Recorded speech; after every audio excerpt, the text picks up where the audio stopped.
बड़ी खबर है, अपने दर्शकों को भी हम बता रहे हैं, उसके बाद छोटी छोटी प्रतिक्रिया मैं आप सबसे लूंगी। प्रेम शुक्ला जी, भारत ने अपनी शर्त पर यह साफ साफ बताते हुए कि अगर आतंकी घटना कोई होती है तो उसे एक्ट ऑफ वॉर यानी युद्ध की क्रिया माना जाएगा, ये बताते हुए सीज फायर को एक्सेप्ट किया है अपनी शर्तों पर। किस तरह की जानकारी आप देंगे, क्योंकि देखिए कई मायनों में कुछ जानकारी आपसे, उससे पहले हम अपने दर्शकों को देना चाहते हैं ग्राफिक्स के भी जरिए कि ऑपरेशन सिंदूर ऐतिहासिक क्यों है। पहलगांव के बाद प्रधानमंत्री ने सीधा आदेश दिया कि डीप स्ट्राइक करेंगे। देश से जो वादा उन्होंने किया था आतंकियों को कल्पना से बड़ी सजा मिलेगी, वो पूरा किया। वादे को पूरा करते हुए भारत ने ऑपरेशन सिंदूर शुरू किया और भारत ने पाकिस्तान में घुसकर जो आतंकी ढांचे हैं उनको तबाह किया। हमने एयर स्पेस नहीं क्रॉस किया, लेकिन हमने अपने स्कैल्प और हैमर मिसाइल से एक एक करके उनके तमाम जो ठिकाने थे आतंकियों के, बहावलपुर से लेकर मुरीद के और पीओके में, उन सबको तबाह किया। भारत परमाणु शक्ति संपन्न देश पर हमला करने वाला दुनिया का पहला देश बन गया है। देखिए यूक्रेन परमाणु हथियार उसके पास नहीं है, वैसे ही आप देखिए इजराइल और फिलिस्तीन के बीच जो जंग चल रही है, लेकिन भारत पहला ऐसा, क्योंकि हम कब तक इसको बर्दाश्त करते, और ये भारत में लोगों का जो सब्र है वो टूट रहा था, वो खत्म हो रहा था। और इसीलिए सबसे बड़ी बात यही है कि भारत परमाणु शक्ति संपन्न देश पर हमला करने वाला दुनिया का पहला देश बना है। और अपनी सैन्य शक्ति, अपनी कूटनीतिक शक्ति से भारत ने पाकिस्तान को किस तरह से टेम किया है आतंकवाद के मुद्दे पर, यह भी बहुत बड़ी मिसाल है। पीओके में भी कई आतंकी ठिकानों को हमने नष्ट किया, 3 आतंकी संगठनों के 9 ठिकानों को नष्ट किया। भारत के मिसाइल हमलों ने पाकिस्तान को दिया कि पाकिस्तान आर्मीज जेन्युइन जगुलर वेन, ये कहना बहुत जरूरी है और ये बार बार दोहराना जरूरी है, क्योंकि यही जगुलर वेन का इस्तेमाल जनरल मौलाना मुनीर ने किया था हिंदुओं के खिलाफ भड़काने के लिए। अब ये साफ है कि अगर उनका जगुलर वेन गया है तो फिर उनके लिए कितनी बड़ी मुश्किल है। हम आपको तमाम जो आतंकी हैं उनके भी डिटेल्स दिखा रहे हैं, एक बार सारे जो हमने नाम बनाए हैं उन आतंकियों के वो भी बता दीजिए। न जाने कितने आतंकी हमलों का आज हमने बदला लिया, IC-814 से लेकर अबू जिंदाल जो कि मुंबई के 26/11 में इन्वॉल्व था, ऐसे आतंकियों को हमने उनके अंजाम तक पहुंचाया है। पाकिस्तान एक्सपोज भी हुआ है उनके मतलब आप सोचिए, चीफ ऑफ आर्मी स्टाफ कहां पर फूल भेजता है सजदे में एक आतंकी के जनाजे नमाजा पर, और वहीं पर नमाज भी वही पढ़ रहा था। बड़ी कामयाबी है प्रेम शुक्ला जी। निश्चित तौर पर आदरणीय नरेंद्र मोदी जी के नेतृत्व वाला नया भारत है जो आतंकवाद पर जीरो टॉलरेंस की पॉलिसी रखता है। इसलिए हमने अपनी शर्तों पर आतंकवादियों के ठिकानों पर हमला करके उनको तबाह करके, और जब पाकिस्तान ने वहां से ड्रोन भेजे तो जहां से ड्रोन भेजे उस सिस्टम को भी तबाह करने में हमारी सेना ने कोई कोर कसर बाकी नहीं रखी। और अंततः पाकिस्तान के DGMO को यह निवेदन करना पड़ा कि भारत कृपा करके सीज फायर करे, हम सीज फायर करने को तैयार है। और भारत ने स्पष्टता से कह दिया है कि अगर आतंकवाद की कोई भी घटना हुई तो हम इसको युद्ध मानेंगे, और युद्ध की स्थिति में हम निश्चित तौर पर ईंट का जवाब पत्थर से देंगे। आदरणीय नरेंद्र मोदी जी के नेतृत्व में राजनीतिक, कूटनीतिक, रणनीतिक और वैदेशिक जो हमको सफलता मिली है, वह निश्चित तौर पर समग्र भारत के लिए, जैसा आपने बताया कि पहला यह राष्ट्र है जिसने परमाणु शक्ति संपन्न पाकिस्तान की कोख में घुसकर उसके आतंकवादियों का सफाया किया है। और हमने लाहौर का जो है जिस तरह से उनका डिटेक्शन सिस्टम हमने जिस तरह से निपटाया, जिस तरह से हमने उनके अन्य स्थानों पर जहां से भारत के नागरिक ठिकानों पर हमले किए जा रहे थे, उन आक्रांताओं के ठिकानों को जिस तरह से ठिकाने लगाया है, निश्चित तौर पर एक बड़ा सबक समग्र दुनिया के सामने आदरणीय मोदी जी के नेतृत्व में भारत की सरकार ने, भारत की सेना ने समग्र विश्व को संदेश दिया है कि अगर कोई आतंकी घटना करेगा, अगर कोई निर्दोष भारतीय नागरिकों का बलिदान लेगा, तो उसके घर में घुसकर उसको उससे कठिन भाषा में उसको मिट्टी में मिलाने में हम कोई कोर कसर बाकी नहीं रखेंगे। जो मोदी जी ने कहा था कि आतंकवाद की जो बची खुची जमीन भी है उसको भी हम मिट्टी में मिला देंगे, तो अब पूरी दुनिया ने उसको मिट्टी में मिलते हुए देखा है। किसी ने कल्पना नहीं की थी कि जैश ए मोहम्मद का मसूद अजहर जार जार रोएगा। जिस तरह से IC-184 के अपहरणकर्ताओं को, षड्यंत्रकारियों को, 26/11 के आतंकवादियों को घर में घुसकर तबाह किया गया है, वो पूरी दुनिया के लिए एक सकारात्मक संदेश है कि हम अब आतंकवाद को बिल्कुल स्वीकार नहीं करेंगे। संप्रभु भारत बिल्कुल स्वीकार नहीं करेगा। बिल्कुल, और ये सबसे बड़ी कामयाबी है। प्रधानमंत्री मोदी से मिलने के लिए पहुंचे एनएसए अजित डोभाल, क्या वहां पर होता है उस पर हमारी नजर जल्दी से बनी हुई है।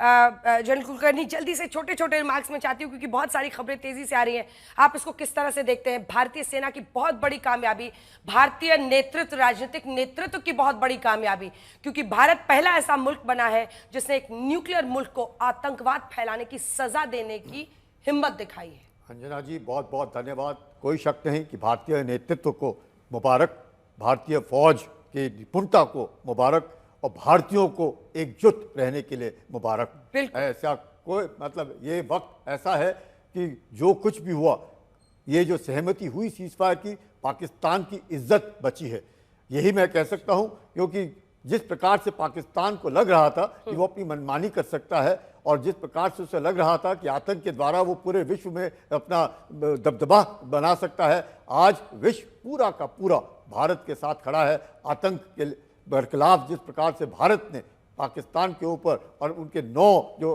टेररिस्ट लोकेशंस को जिस तरीके से बर्बाद किया, साफ दर्शाता है कि भारतीय फौज की निपुणता, प्रोफेशनलिज्म। और एक बात याद रखिए जनरल दयाल, जल्दी जल्दी छोटे कमेंट्स प्लीज। देखिए सबसे बड़ी बात क्या है, सबसे बड़ी बात क्या है कि जो हमने अन्य सैंक्शंस लगाए हैं, हमने सिंधु जल संधि को भी अभी सस्पेंड किया हुआ है और साफ साफ कहा है 7 तारीख कोई आतंकी घटना, एक्ट ऑफ वॉर। 7 तारीख को जो हमने ऑपरेशन किया था वो सिर्फ पाकिस्तान के लिए नहीं, दुनिया के लिए मैसेज था कि भारत सिर्फ JNK में नहीं, पंजाब में भी ये कार्रवाई कर सकता है। तो जो पाकिस्तानी पंजाब है, जब उसमें कार्रवाई हुई तो मेरा तो उस दिन से था कि अब पाकिस्तान कोई फेस सेविंग तरीका ढूंढेगा और सारी की सारी कार्रवाई पाकिस्तान की जो लीडरशिप थी 7 तारीख की सुबह से लगी थी और ये उसमें उसी की मुहिम थी कि वो लोग इससे निकलना चाहते थे। भारत में अपना जो मिलिट्री ऑब्जेक्टिव था, जो पॉलिटिकल ऑब्जेक्टिव था, to punish the terrorist, punish their, destroy their camp, destroy their headquarters, वो जब मिलिट्री एम, पॉलिटिकल एम जब वो अचीव किया, तो अब वो अगर उससे निकलना चाहता है, वो उससे संधि चाहता है और आगे बिल्कुल। मैम जल्दी से आपका कमेंट, क्योंकि ये अगर हम देखें भारतीय सेना ने आउटस्टैंडिंग काम किया है, भारतीय नेतृत्व ने जबरदस्त तरीके से इसको स्टीयर किया, क्योंकि हम 2 लेवल्स पे काम कर रहे थे, सैन्य कार्रवाई, डिप्लोमेटिक एंगेजमेंट, जिसने ये सुनिश्चित किया। और देखिए ना, मतलब मुनीर से बात करनी पड़ती है वहां पर आपको अगर रोकना है, PMM की चलती नहीं है। अंजना, मैं तो एक ही बात कहूंगी कि एक आतंकी ने हमारी भारतीय बहन को कहा था कि जाओ मोदी को बता दो, तो मोदी ने, भारत की सेना ने पूरे विश्व को बता दिया कि अगर तुमने भारत की तरफ आंख उठाई तो यही तुम्हारा हर्ष होगा, अगली बार तुम्हें भी भिखारी की तरह माफी मांगनी पड़ेगी, अदरवाइज। और हमारा आगे का मुद्दा बिल्कुल साफ है, अगली बार तुमने आंख उठाई तो हम वॉर करेंगे और तुम्हें निस्तामुक्त कर देंगे। बहुत अच्छा, आपने 3 लाइनों में मतलब ढेर कर दिया, जितने हमारे दर्शक आपको सुन रहे अंजना, यही है नारी शक्ति, ये वायुसेना से है। मैं आपको एक चीज बताना चाहता हूं कि इसमें शक्ति और संयम का जो समन्वय दिखाया भारतीय सेनाओं ने, और जो हमारी राजनीतिक, जिसे कहते हैं हम बल, और राजनीतिक निर्णय और राजनीतिक और भारत की एकता, ये सारी सामने आई है। लेकिन पाकिस्तान की बात कर लेते हैं। 2 परतें खुल गई। पहली परत कि हमने पौवे नहीं रखे हैं, वो तो खत्म हो गया। वो जो एक बनाया था संसार की, अगर ये पौवे रहेंगे तो कोई हमारे आतंकियों को नहीं छेड़ेगा। और दूसरी परत कि आतंकवाद और जो पाकिस्तानी मिलिट्री का समन्वय है, वो भी सामने आ गया कि पाकिस्तानी मिलिट्री और आतंकवादियों में कोई फर्क नहीं, दे कॉम्प्लिसिट। हाँ। उनके जनाजों पर रीत रखे जा रहे थे चीफ ऑफ आर्मी स्टाफ की तरफ से। बिल्कुल। और एक चीज और बता, जल्दी से दूसरी चीज ये समझ में आई कि जब मुसीबत की घड़ी आई तो मुनीर क्या कह रहे थे? मुनीर कह रहे थे दीन का हवाला दे रहे थे, देश का नहीं। देश के हवाले के लिए सेना लड़ती है, दीन के लिए नहीं। और देखिए दूसरी तरफ आप देखिए, कॉम्बैट ड्रेस में हमारे तमाम जो सेना प्रमुख थे वो आगे बढ़ रहे थे, वो लगातार इन्वॉल्व थे पूरे ऑपरेशंस में। नुकसान हुआ है, नुकसान का हम मुआयना करें, असेसमेंट करें डैमेज, और उस नुकसान का जो है लोगों को हम रिलीफ पहुंचाना शुरू करें। जहां जहां लोग ज़ख्मी हैं उनका ठीक तरह से इलाज हो, उन्हें भी गवर्नमेंट स्कीम के तहत रिलीफ मिले। और जैसे आज सुबह ऐलान हुआ है, जहां जहां कीमती जानें गई हैं उन लोगों को हम वापस नहीं ला सकते, लेकिन कम से कम उनके गम में शरीक होके उन घरों को हम थोड़ा सा रिलीफ पहुंचाने का काम करेंगे। उमर साहब, आज आप जम्मू में थे, you had a first hand stock of the situation there, so after March जो अब सीज फायर का है, व्हाट्स योर प्लान? अब नुकसान बहुत हुआ है, नुकसान जम्मू शहर में हुआ है, लेकिन जम्मू शहर से बाहर अगर हम बात करें, पुंछ शहर को बहुत ज़्यादा जो है डेवेस्टेट किया हुआ है। कल रात को तो हमने जिस तरह से मिलिट्री नॉन मिलिट्री जो खामियाजा पाकिस्तान को भुगताया है, वो अपने आप में एक बहुत बड़ी कहानी है। क्योंकि देखिए, अगर हमने उनके एयरबेसेस को भी तबाह किया जहां से वो ये सब हरकत कर रहे थे, 3 रात सरहद पर लोग जागे रहे, हमारी फौज लगातार जगी रही, हमारे एयर डिफेंस सिस्टम्स तैनात रहे, जिसकी वजह से हमने उनकी कोशिशों को नाकाम किया। लेकिन उनकी इसी हिमाकत की वजह से उनको मिलिट्री नॉन मिलिट्री हर तरह की सजा भुगतनी पड़ी है। अगर जल संधि हमने फिलहाल सस्पेंड कर दिया है तो ये शायद सबसे बड़ा खामियाजा उनके लिए होगा। पंजाब सिंध जहां जहां पर पानी जाता था, उनकी खेती होती थी सबसे ज्यादा, उन इलाकों में बहुत बड़ी परेशानी आएगी। कई जगहों पर बाढ़ भी आ सकती है, हम उनको जानकारी नहीं दे रहे हैं क्योंकि अब किसी तरह का डिप्लोमेटिक तरीके से भी बातचीत इस पर नहीं हो रही है। वहीं दूसरी तरफ अगर आप देखिए तो हमने आतंक के उनके ठिकानों को, और पाकिस्तान के सीने में सबसे बड़ा दर्द तभी उठता है जब आप मुरीद के बहावलपुर का जिक्र करेंगे, क्योंकि ये वो ठिकाने हैं जहां से वहां की सेना को ऑक्सीजन, बाकायदा मास्क लगा के ऑक्सीजन की टंकी थी ये उनके लिए, वहां से उनको पाइप से ऑक्सीजन आता था, वो ऑक्सीजन हमने तबाह किया। हमने मुरीद के बहावलपुर इन तमाम जगहों पर आतंकी ठिकानों को बंद किया। तो दूसरी तरफ अगर आप देखिए कि 3 रातों से जब वो कार्रवाई करनी बंद नहीं कर रहे थे, तब हमने आज उनके 4 एयर बेसेस को पूरी तरह से नष्ट कर दिया है। एक एक करके आपको बताते हैं, क्योंकि सबसे बड़े जो अगर आप देखेंगे तो नूर खान एयरबेस रावलपिंडी, यहीं से सबसे पहले उसने अपने यहीं पर डिफेंस सिस्टम को अपग्रेड किया था या फिर अपलिफ्ट किया था जब हमने ऑपरेशन सिंदूर लॉन्च किया था। हमने आप इसका मतलब समझिए, मतलब 2 सेकंड रुक कर आप समझेंगे तो आपको समझ में आएगा कि इसकी गंभीरता कितनी है। अगर हम नूर खान एयरबेस उनका रावलपिंडी में तबाह करते हैं, आप सोचिए कि एवैक सिस्टम, उनका जो airborne warning and control system है, उसको हम तबाह करते हैं। उसके बाद तो उनके लड़ाकू विमान सिटिंग डक्स बन जाते हैं, बैठे हुए उनको बतख कहिए, क्योंकि उनके लिए फिर मुश्किल है कि वो कैसे मनूवर करेंगे, उनको एयर वार्निंग कैसे मिलेगी जब वो एयरबॉर्न होंगे, हवा में जाएंगे। हमने उनके मुरीद एयरबेस को चकवाल में तबाह किया। हमने ध्वस्त किया है रफीकी एयरबेस जो कि जंग में है। रहमियार खान दक्षिण पंजाब पाकिस्तान, याद रखिए पंजाब में जाकर हमने अगर बहावलपुर मुरीद के इन तमाम जगहों पर हमले किए हैं तो ये पहली बार हुआ है। और बार बार हम ये क्यों कह रहे हैं कि 71 की जंग के बाद ये भारत की सबसे बड़ी सैन्य कार्रवाई है उनके आतंकी, और जब उन्होंने किया तो हमने जो प्रोपोर्शनेट जवाबी कार्रवाई की, उसमें हमने उनके सुकुर एयरबेस सिंध में भी बहुत बड़ा नुकसान उनको पहुंचाया है। हमने चुनिया एयरबेस कसूर लाहौर में, और इसी के साथ साथ पसूर रडार साइट पंजाब पाकिस्तान में, सियालकोट एविएशन बेस जो उनका है सियालकोट में, उस पर हमने हमला किया। एवैक्स हो, HQ-9 डिफेंस सिस्टम हो, सैन्य रडार हथियार भंडार, सबको भारी नुकसान पहुंचाया। 8 सैनिक ठिकानों को भी हमने आज तबाह किया है, और ये सब इसलिए क्योंकि भारत ने संयम समझदारी के साथ उनके हमले का सिर्फ प्रोपोर्शनेट जवाब दिया है। आप हमारे सैन्य ठिकानों पर हमला करेंगे, हम तो उसको आराम से नाकाम कर सकते हैं, लेकिन आपको छोड़ेंगे नहीं, जवाबी कार्रवाई तो करेंगे। जिसके बाद पाकिस्तान भारत की शर्तों पर इस सीज फायर के लिए तैयार हुआ है। अतुल लोंढे पाटिल साहब, आप ऑपरेशन सिंदूर की सफलता पर आज क्या बोलना चाहेंगे? क्योंकि कांग्रेस पार्टी ने खुलकर सरकार का साथ दिया था, और ये एकजुटता, देश की एक आवाज इस ऑपरेशन के खत्म होने के बाद भी सेना के साथ, इस देश के पॉलिटिकल, इस देश के प्रधानमंत्री के साथ ये आवाज जुड़ी रहनी चाहिए। No compromise on national interest. Very good. जहां तक देश की राष्ट्र की बात है, उसके साथ कोई कॉम्प्रोमाइज नहीं, उसमें कोई सत्ताधारी नहीं और कोई सत्ता पक्ष नहीं, कोई विपक्ष नहीं। ये भूमिका कांग्रेस की पहले से रही और आखिरी तक रहेगी जब तक कांग्रेस है। पहलगाम के कुछ चीजें हैं अंजना जी, हमें माननी पड़ी। जवाब तो दे दिया है, हमारे सेना को सलाम है, और सेना ने जिस तरह से अपना प्रोफेशनलिज्म दिखाया, जिस तरह से अपनी ताकत दिखाई, पूरी दुनिया ने देखी है। लेकिन कुछ बातें जो बातें जरूर कहना चाहूंगा। पहली बात यह है कि जो पहलगाम में जो हमारी बहनें विधवा हुई है, जिन भाइयों ने अपनी जान दी है, शहादत का उसको शहीद का उसको दर्जा दिया जाए, ये एक अच्छी पहल होगी। रक्षा मंत्रालय की प्रेस कॉन्फ्रेंस में आपको लिए चलते हैं।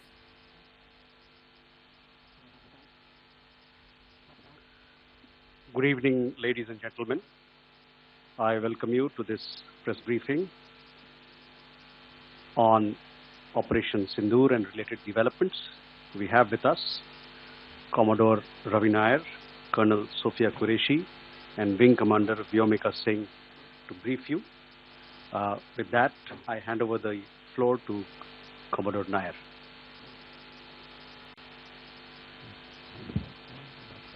Good evening, ladies and gentlemen. As the Foreign Secretary had said, you're aware there's an understanding that has been reached to stop all military activities at sea, on the air and on the land. And the Indian Navy, Indian Army and the Indian Air Force have been instructed to adhere to this understanding. Since the tragic events at Pahalgam, you're aware that our responses have been measured and very responsible. Details of these have been shared with you over the past few days through our various press briefings. What has also happened is that there is a significant amount of misinformation that is being undertaken from the other side. And as a professional military organization, we thought it is also our duty to dispel those misinformation aspects, as also state the facts of the case as they stand. Towards that, I will now hand over to my colleague, Colonel Qureshi. नमस्कार। पाकिस्तान ने यह claim किया कि उसने अपने JF-17 से हमारे S-400 व ब्रह्मोस मिसाइल बेस को नुकसान पहुंचाया, जो कि बिल्कुल गलत है। दूसरा, उसका यह भी मिस इन्फॉर्मेशन कैंपेन था कि हमारी एयरफील्ड, जो कि सिरसा, जम्मू, पठानकोट, बठिंडा, नलिया और भुज में है, ये उसका मिस इन्फॉर्मेशन भी बहुत गलत है। तीसरा, पाकिस्तान के मिस इन्फॉर्मेशन कैंपेन के मुताबिक हमारे एम्यूनिशन डम्प्स जो चंडीगढ़ और बियास में है, उसका डैमेज हुआ, यह भी बिल्कुल गलत है। हमने आपको मॉर्निंग ब्रीफिंग में बताया था विद फैक्ट्स एंड फिगर के साथ कि ये सारी चीजें बिल्कुल सही सलामत हैं। अब मैं आपको बताना चाहती हूँ कि पाकिस्तान के एक प्रेस कॉन्फ्रेंस में ये बात की गई थी कि उनके सीनियर मिलिट्री ऑफिसर्स, जो कि पूरी तरह से ये भ्रामक है और तथ्यों से दूर है, कि पाकिस्तान की ओर से ये झूठा आरोप भी लगाया जा रहा है कि भारतीय सेना ने मस्जिदों को नुकसान पहुंचाया। मैं इससे बिल्कुल स्पष्ट करना चाहती हूं कि India is a secular nation और हमारी सेना भारत के कॉन्स्टिट्यूशनल वैल्यूज की एक बहुत प्यारी झलक है। इंडियन आर्म्ड फोर्सेस ने पाकिस्तान को बहुत भारी नुकसान पहुंचाया, उनके मिलिट्री इंफ्रास्ट्रक्चर्स को, चाहे वो लैंड एसेट्स हो या फिर उनके एयर एसेट्स। यही नहीं, इंडियन आर्म्ड फोर्सेस ने पाकिस्तान की एयरफील्ड स्कर्दू, जकोबाबाद, सरगोदा और बुलारी को बहुत नुकसान पहुंचाया। इसके अलावा पाकिस्तान के air defence system, radar system, उनको भी एयर स्पेस में अनडिनेबल किया।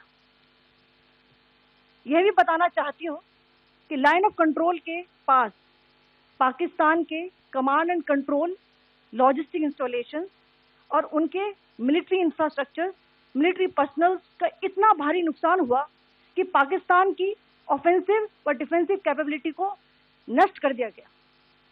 अंत में मैं फिर से ये बात दोहराना चाहूंगी, इंडियन आर्म्ड फोर्सेस पूरी तरह से तैयार है, सतर्क है और भारत की संप्रभुता और अखंडता की रक्षा के लिए पूरी तरह से कमिटेड है।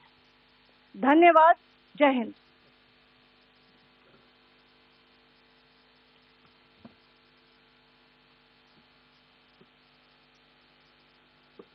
Several attempts were made by Pakistan on spreading a misinformation campaign, as we have seen for the last few days.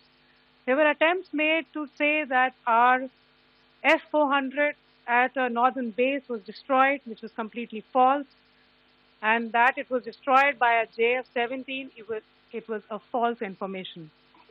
Also, that the BrahMos installation was attacked and it was destroyed was false. The destruction of airfields at Srinagar, Jammu, Pathankot, Bhuj, Nalia, etc. was also a false claim. The forward ammunition dump at Chandigarh and Beas are also fit and fine, and we showed you these in the photographs in the morning briefing today. Also, there was a certain different way of Miss Campaign that Pakistan conducted by its press conferences, which was conducted in a manner which was completely misleading and devoid of facts. Pakistan has been spreading fabricated allegations that the Indian Armed Forces have targeted mosques. Let us make this very clear here, that India is a secular nation and the Indian Armed Forces are a reflection of our constitutional values. We hold every place of worship of all faiths in the highest regard. Our operations have been aimed exclusively at terrorist camps and facilities being used for anti-India activities. No religious sites, I repeat, no religious sites have been targeted by the Indian Armed Forces. Over the past few days, as we have seen, Pakistan all has suffered very heavy and unsustainable losses after it has given us an unprovoked attack on our installations. It has suffered losses in both land and air. There has been an extensive damage to the crucial Pakistani air bases like Skardu, Sargodha, Jacobabad and Bholari. In addition, a loss of AD weapon system and radars made the defense of Pakistani airspace untenable. Across the line of control, extensive and precise damage to military infrastructure and command control centers and logistics installations. In addition to that, 2 military personnel had led to complete breakdown of its defensive and offensive capability and also Pakistani morale.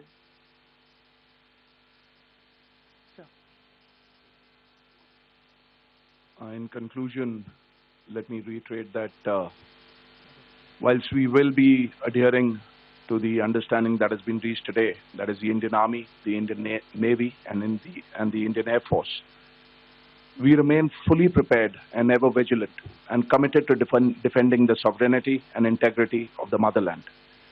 Every misadventure by Pakistan has been met with strength, and every future escalation will invite a decisive response. We remain fully operationally ready to launch whatever operations may be required in defense of the nation. Thank you very much, ladies and gentlemen. कई बार अफवाह फैलाया, लेकिन इसी के साथ साथ हमने किसी मस्जिद को नुकसान नहीं पहुंचाया। पाकिस्तान की जो आक्रामकता है उसको लेकर रक्षात्मक आक्रामक तरीके से हमने इसको अंजाम दिया है। दोनों देशों में सीज फायर पर सहमति बनी है।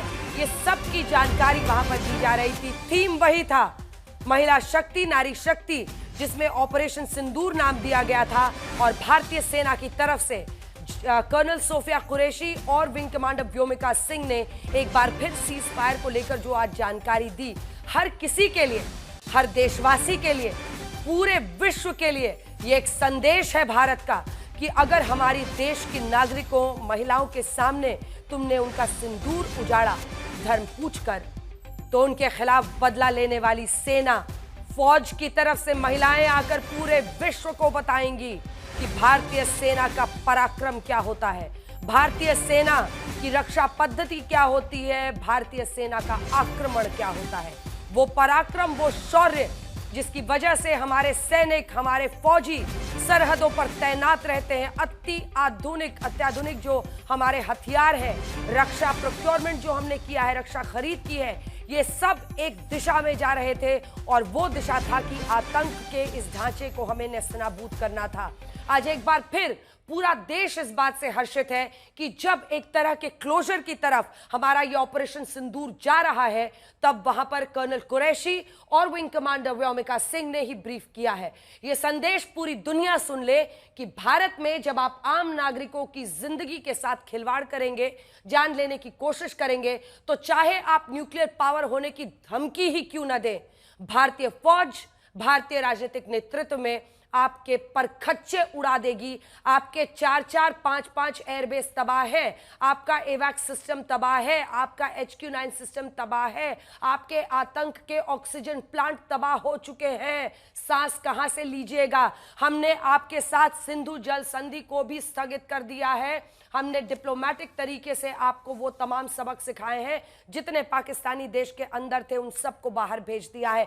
एक नहीं, दो नहीं, मिलिट्री, नॉन मिलिट्री, हर तरीके से हमने पाकिस्तान को इस हालत में मजबूर किया कि वो आज सीज फायर के लिए हमारी शर्तों पर तैयार हो, और वो भी ये बोलकर कि आतंक की कोई भी घटना एक्ट ऑफ वॉर मानी जाएगी, यानी युद्ध छेड़ने के बराबर मानी जाएगी। और यही भारत का स्टैंड भी रहा है। जल्दी से अगर हम लोग, चूंकि प्रधानमंत्री से बातचीत हुई है NSA अजीत डोभाल की, उन्होंने उनको जानकारी दी है, लेकिन दूसरी तरफ अगर आप देखिए तो पाक के सैन्य ठिकानों को भी नुकसान हुआ है।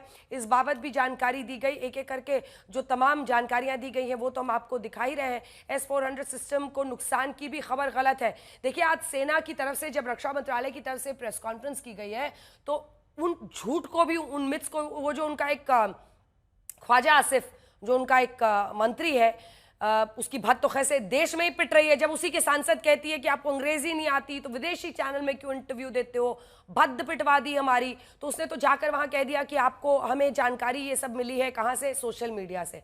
तो ऐसे तो ट्रोल्स हैं जो बैठे हुए हैं इतने महत्वपूर्ण पदों पर पाकिस्तान में। चलती मुनीर की है, इनकी कुछ चलनी नहीं है, लेकिन जो अफवाहें फैला रहे थे उस नुकसान को हमने आज अपने रक्षा मंत्रालय की प्रेस कॉन्फ्रेंस से पूरी तरह से बस्ट कर दिया है। ना S-400 को नुकसान हुआ है, ना हमारी जो सैन्य इंस्टॉलेशंस हैं उनको वो नुकसान पहुंचा पाए हैं, ना एयर बेसिस को, लेकिन हमने जो उनके सैन्य ठिकानों पर बदले की कैलिब्रेटेड कार्रवाई में किया है उसको लेकर हमने जानकारी दी। अब मुझे लगता है छोटे छोटे कमेंट्स के लिए ही वक्त बचा है।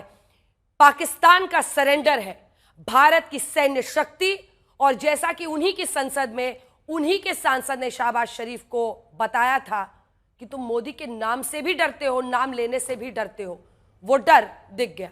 मैम जी बिल्कुल, जैसे कि मैंने पहले भी कहा, और मैं ये भारत को भी आज आपके चैनल के थ्रू ये मैसेज देना चाहती हूँ, क्योंकि काफ़ी 4 दिन पहले काफ़ी लोगों का मैसेज आ रहा था क्या हम सेफ हैं, तो आज ये हमने कर दिखाया है कि आप अपनी भारतीय फौज के अंडर में आप बिल्कुल सेफ हैं। अगर किसी ने भी हमारी तरफ आंख उठाने की भी कोशिश करी तो यही अंजाम होगा। फिर आप चाहे न्यूक्लियर पावर हो, चाहे आप इस दुनिया की कोई सी भी पावर हो, हम आपको निस्तानाबूद कर देंगे। हमारी तरफ आंख उठाकर देखने की ज़रूरत नहीं है। ये बहुत ही हर्ष का टाइम है, ये पूरे देश के लिए टाइम है कि वो सेना का बहुत हौसला अफजाई करे और नाम ऊंचा करे देश का।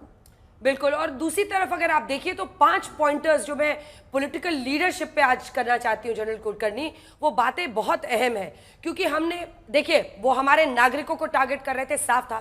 फिरोजपुर की भी हमने तस्वीर देखी, गाड़ी में आग लगी, रिहायशी इलाकों में वो कर रहे थे, लेकिन बावजूद इसके प्रधानमंत्री नरेंद्र मोदी का डीप स्ट्राइक का तो निर्देश था, लेकिन नागरिक स्थलों पर नहीं करना था, रिहायशी इलाकों पर नहीं करना था। उन्होंने तो नागरिक विमानों तक को अपना ढाल बनाया, लेकिन संयमित तरीके से हमने ये तय किया हुआ था कि आतंकियों को मारेंगे, आपके ऑक्सीजन के जो प्लांट्स हैं बड़े बड़े मुरीद के बहावलपुर में उसको खत्म करेंगे, हम आपके सैन्य, अगर आपने उसके बाद नहीं माना, हमारे नागरिकों को नुकसान पहुंचाया, तीसरी रात हमारे मिलिट्री इंस्टॉलेशंस पर हमला किया, तो हम आपके एयरबेसेस तबाह करेंगे, एवैक्स तबाह करेंगे, HQ9 तबाह करेंगे, लेकिन नागरिकों पर, रिहायशी इलाकों पर भारतीय फौज कभी हमला नहीं करती, नहीं किया। जनरल कुलकर्णी। अंजना, मैं यही कहूँगा, अगर भारत विश्व की तीसरी आर्थिक शक्ति बन रहा है तो शक्ति में ही शांति है और शक्ति में ही प्रगति है, और पूरे भारतीयों को अपनी आर्म फोर्सेस के ऊपर गर्व होना चाहिए, और हमें पूरी उम्मीद है हम उनकी उम्मीदों को पे खरा उतरेंगे और यकीन करेंगे कि भारत विश्व की तीसरी आर्थिक शक्ति बनने के लिए तैयार है। बिल्कुल। और भारत का लिहाज अगर आप देखें तो कई तरीके से भारत का जो स्टैंड इस पूरे उसमें रहा है, जनरल जल्दी से आपका इस पर एक कमेंट, क्योंकि भारत का स्टैंड बहुत क्लियर रहा है कि हम टेररिस्ट को एलिमिनेट करेंगे, उनके आका को, एक्शन अगेंस्ट टेरर, पीएम का यही संदेश था। और एक बात और अंजना, देखिए भारत का, मैं पहले दिन से कह रहा हूं, भारत की जिस दिन मिलिट्री पावर आप अप्लाई करेंगे पाकिस्तान पर, पाकिस्तान उसी दिन घुटनों पे आ जाएगा।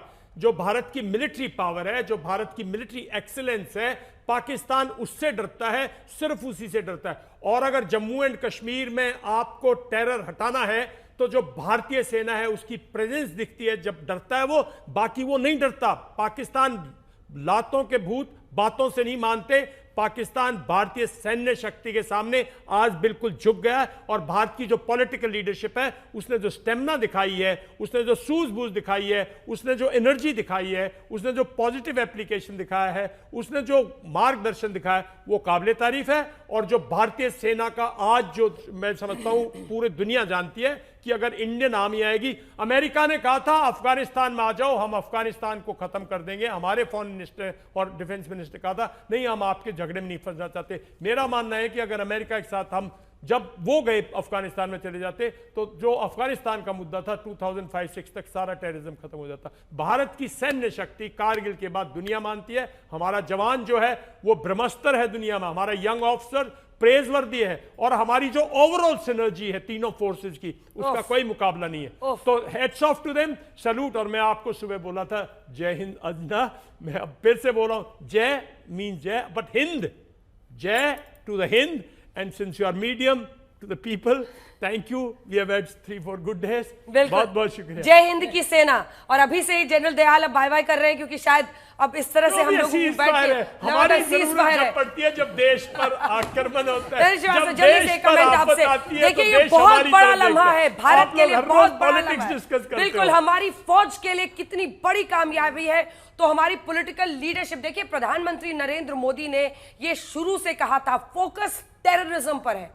हम आम नागरिकों को पाकिस्तान में नहीं मारना चाहते हैं। हमारा कोई बदले की कार्रवाई एक पागलपन के तहत हम एक देश पर हमला नहीं कर रहे हैं, हम आतंक पर हमला कर रहे हैं। वो फोकस बना रहा, तभी हम डीप स्ट्राइक करने में कामयाब रहे और इतनी बड़ी सफलता हमें मिली है। प्रधानमंत्री मोदी से मिलने के लिए सीडीएस भी पहुंचे जल्दी साहब। बेसिकली अंजना, मैं जय हिंद के साथ मैं भी शुरू करना चाहूंगा और जय हिंद की सेना को सैल्यूट करते हुए हमने जो भी किया है शक्ति और संयम के साथ किया है। और एक चीज बता दें, अभी ये तो शुरुआत थी, हमने आतंकवाद पर ही हमला किया है और उनका 1/3 एयरफोर्स गायब है। बिल्कुल, अगर आप देखिए उनकी कोई भी इक्विपमेंट SQ-9 हो या उनके UAVs हो या उनके एयरफील्ड्स हो, 16 है मेजर उनके पास एयरफील्ड्स, 6 उसमें से हमने ऑलरेडी डिसेबल कर दिए हैं। तो आप समझ सकती हैं ये तो शुरुआत थी, एस्केलेटरी लैडर पर हम चढ़ नहीं रहे थे, हम सिर्फ मेजर्ड एक रिस्पांस दे रहे थे। तो उनको भी समझ में आ गया ये समझौता नहीं है, सीज फायर नहीं है, ये हार है, घुटने टेक दिए गए हैं। उस हार के वो अपनी जीत का आनंद उठाइए और सारे देशवासियों को नमन। एक साथ रहने के लिए आपने जो एकता दिखाई है, जो आपके ऊपर हिंदू मुस्लिम का सॉफ्ट बॉम्ब छोड़ा गया था, उसको आपने विफल पूरी तरह से डिफ्यूज कर दिया है भारत ने, क्योंकि ये भारत है, ये जानता है पाकिस्तान की क्या कोशिश रहती है, ये समझते हुए कि हमें इसका बदला लेना है। प्रधानमंत्री ने देखिए उस दौरान जब ये घटना घटी थी, प्रधानमंत्री विदेश के दौरे पर थे, जेड्डा में थे, वो वापस आए, उन्होंने पूरा जायजा लिया स्थिति का कि क्या करना है। उनका फोकस क्लियर था कि हमें असर्टिव एक्शन लेना है, हम इस घटना पर कालीन ऊपर से नहीं डालेंगे, हम इसको छिपाएंगे नहीं। सिंधु जल संधि पर भारत का फैसला बरकरार रहेगा। ये बड़ी खबर इस वक्त की हम आपको बता रहे हैं, मिलिट्री नॉन मिलिट्री एक्शन में जिसकी हम चर्चा कर रहे थे, सिंधु जल संधि पर भारत का फैसला बरकरार रहेगा। ये बड़ी खबर हम आपको बता रहे हैं। इसी के साथ साथ देखिए जो हमने अलग अलग तरीकों से न सिर्फ सैन्य कार्रवाई की है बल्कि डिप्लोमेसी के जरिए जो दबाव उस पर बनाया है, जो हमने अन्य फैसले लिए हैं सिंधु जल संधि पर, वो फैसला भारत का बरकरार रहेगा। बहुत दबाव बना प्रधानमंत्री पर कि आप जल्द से एक्शन लीजिए। 9 दिन बाद उरी के हुआ था, 10 दिन बाद यहां हुआ था, जल्द से जल्द एक्शन लीजिए। लेकिन एक स्मोक स्क्रीन क्रिएट किया गया। मॉक ड्रिल की बात याद कीजिए, थोड़ा सा फ्लैशबैक में जाइए। मॉक ड्रिल के लिए तैयारी की गई, ये गृह मंत्री अमित शाह की तरफ से तमाम राज्यों को नोटिस जाता है कि मॉक ड्रिल के लिए तैयार रहिए। एक दिन पहले उसके रिहर्सल्स शुरू होते हैं। हमने कैसे इसको कैमोफ्लैज किया, एक स्मोक स्क्रीन क्रिएट किया और प्रधानमंत्री ये खुद एक तरह से ओवरसी कर रहे थे कि हमें कब कैसे अटैक करना है। प्रधानमंत्री नरेंद्र मोदी ने ये साफ कर दिया था कि डीप स्ट्राइक करना है, असर्टिव एक्शन करना है, टेरर के जगहों पर करना है। जाहिर तौर पर उस वक्त पर यह जानकारी नहीं दी जा सकती थी कि हम कहां कहां पर हमला करने वाले हैं, लेकिन खुली आजादी की बात जो सेना को की गई उसका अर्थ यही था। इसी के साथ फोकस नहीं छोड़ना है, फोकस आतंक पर है, पाकिस्तान के लोग नहीं है। हमने शुरू में तो पाकिस्तान की सेना की भी जगहों पर एयर बेसेस वगैरह कहीं अटैक नहीं किया, सिर्फ टेररिस्ट ठिकानों पर अटैक किया। इससे यह साबित था कि हमारा फोकस जो है वो लीडरशिप में, पॉलिटिकल लीडरशिप में प्रधानमंत्री नरेंद्र मोदी के बिल्कुल तय था कि हमें इसी दिशा में जाना है। उसी दिशा में हम गए, किसी दबाव में नहीं आए कि जल्द से एक्शन ले लेना है, क्योंकि हमको प्लान करके उनको ऑफ गार्ड पाना था। और इसीलिए आपने देखा मसूद अजहर का पूरा परिवार जब एक तरह से जमीन से, धरती से पूछ गया तो उसके बाद से रो रहा था मैं भी मर जाता। उसको भी समझ में आया कि जब अपनों का जनाजा लेके घूमना पड़ता है तो कैसा पता, न जाने कितने मासूम लोगों की जान का खून उसके माथे पर है, उसके हाथों में सना हुआ है, इसकी कल्पना कोई नहीं कर सकता है। बड़े बड़े आतंकी ऐसे हैं जिनको हम मार गिराने में कामयाब हुए हैं, उनकी भी पूरी लिस्ट है। हिमांशु हमारे सहयोगी इसी खबर पर जुड़ रहे हैं। पीएम से मिलने के लिए नौसेना अध्यक्ष भी, नौसेना प्रमुख लिखिए उसको, नौसेना प्रमुख पहुंचे हैं। हिमांशु, इधर प्रधानमंत्री से मिलने के लिए एनएसए भी गए हुए हैं।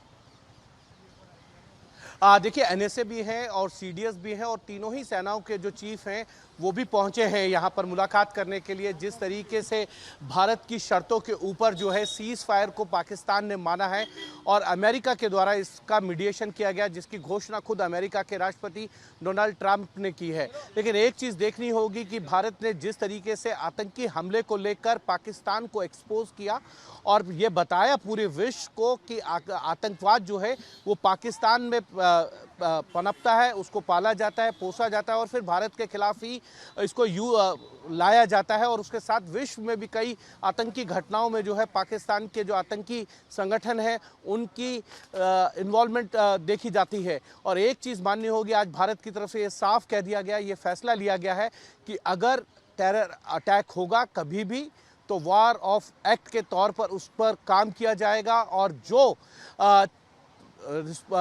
उसका जवाब होगा वो उसी तरीके से दिया जाएगा युद्ध स्तर पर। इसको मान लिया है पाकिस्तान ने। अब एक चीज़ देखनी और होगी कि पाकिस्तान इस चीज़ को लेकर एक्सपोज हो चुका है कि आतंकवाद उनकी ही ज़मीन पर जो है पनपता है, उसको पैदा किया जाता है, उसके लिए ट्रेनिंग कराई जाती है। क्योंकि जो 5 बड़े टेररिस्ट मारे गए हैं उनमें ज़्यादातर लोगों को जो गार्ड ऑफ ऑनर्स हैं वो वहाँ के आर्मी के स्टाफ के द्वारा दिया गया है, जो बताता है कि आतंकवाद को वहाँ पनपने के में जो है वहाँ की सेना और आईएसआई जो है वो मदद करती है। तो ये एक बड़ी सफलता भारत की है, क्योंकि इससे पहले जब भी इस तरीके के आतंकी हमले होते थे भारत जो है वैश्विक मंच पर ये कहें कि विश्व के अलग अलग पटल्स पर जाके ये बात को रखता था कि पाकिस्तान जो है आतंकी संगठनों को पनाह देता है, उनको फंड्स देता है। लेकिन इस बार इस बात का एस्टेब्लिशमेंट हुआ है कि आतंकी जो हैं वो वहाँ के लोगों के द्वारा पोषित किए जाते हैं, वहाँ की सेना और आईएसआई के द्वारा पोषित किए जाते हैं। जिस तरीके से गार्ड ऑफ ऑनर जो है वहाँ कई आतंकियों को दिया गया, जो 7 तारीख की रात को जिनको भारत ने आतंकवाद के खिलाफ कार्रवाई करते हुए पाकिस्तान और पाक अधिकृत कश्मीर में मार गिराया था। और अब प्रधानमंत्री आवास पर, क्योंकि ये हाई लेवल मीटिंग है जिसमें मैंने पहले भी बताया अजीत डोभाल, सीडीएस और तीनों ही सेनाओं के चीफ जो हैं यहाँ पहुँचे हैं और रक्षा मंत्री राजनाथ सिंह भी पहुँच गए हैं। और किस तरीके से भारत ने कूटनीतिक स्तर पर बड़ी विजय हासिल की है। पाकिस्तान को आखिरकार झुकना पड़ा और पाकिस्तान को ये मानना भी पड़ा कि आतंकवाद जो है वो उनके यहाँ पनपता है। कई आतंकी संगठन हैं जो भारत के अंदर आतंकी हमलों के अंदर शामिल रहते हैं।